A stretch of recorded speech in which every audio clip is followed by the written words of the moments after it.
primarily we recorded, I'd say about 95% of the sounds for Toe. Did you say it's already? Yeah. Keep me honest.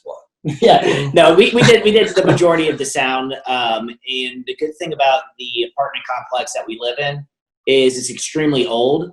And as a result, it just makes a lot of really creepy and a lot of weird noises. So, whether it's like radiators hissing, this toilet that makes this unholy sound every time you flush it. We have like a cage elevator. It just all sorts of noises, and the wood floors creak really loud. So we kind of lived in sort of like a sound studio already. So really, we just had to turn on the audio recorder, and hit record and. Yeah, so we use this. It's called a Zoom. I don't know if you're familiar.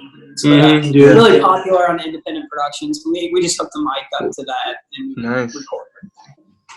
But yeah, there was like I know a moment where we were trying to figure out the sound of his bed when he's kind of just moving around in the bed, and we needed it to be subtle but like creaky and springy. And I remember we were trying to think of what would create that sound, and Chad just kind of leaned back in his computer chair, and it was like. It was perfect. If only we can find the right sound. I mean, that in itself was like from a movie. So yeah, we did that. We would go out into the woods if we go back home to Kentucky, and we would shoot there if we wanted some ambient outside noises. And then we had a film composer named Flora Chang who did the score for us, and she just did an absolutely like amazing job. Right. Of just doing this really atmospheric, sort of slow burn music for us. That's crazy. Yeah. Oh, yeah. That was amazing when he's like chopping the toe off. So yeah, she got really innovative with her sound on that, and really explored, and it worked wonders for the project. So, and especially if you have no dialogue in your film like we did. Just having like interesting sounds and just the score in itself is really what, is what makes you realize that there's no that there is no dialogue in the movie. So, or it makes you forget that there's no dialogue. So it really served it well. Yes. And we, in the end credits, there's someone who did the voice for Boy, but who did the sounds for Creeper.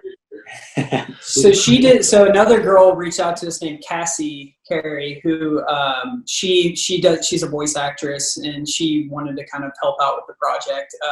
So we knew that it's almost a silent film. There's not much dialogue other than the creeper says, "Where's my toe?" But we were able to get her to send us just different versions of saying "Where's my toe." We kind of explained to her like what we wanted.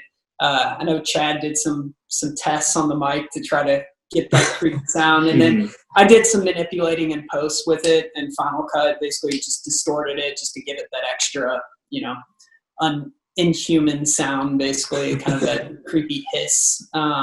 So we had her help with that, and anytime the boy like chewed or gasped or anything, she gave us those sounds. So she also just sent us just some general monster noises.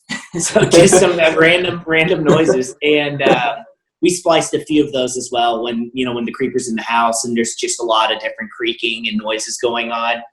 Just a few of them are sort of very subtle placements, but they're in there as well. So but she was great. She saw us on social media, reached out, and was really passionate about the project from the get-go. And I guess just being an independent filmmaker, that's really who you want. It's just a lot of really passionate people who just love the project for what it is and want to, and just want to contribute. So yeah, she was awesome.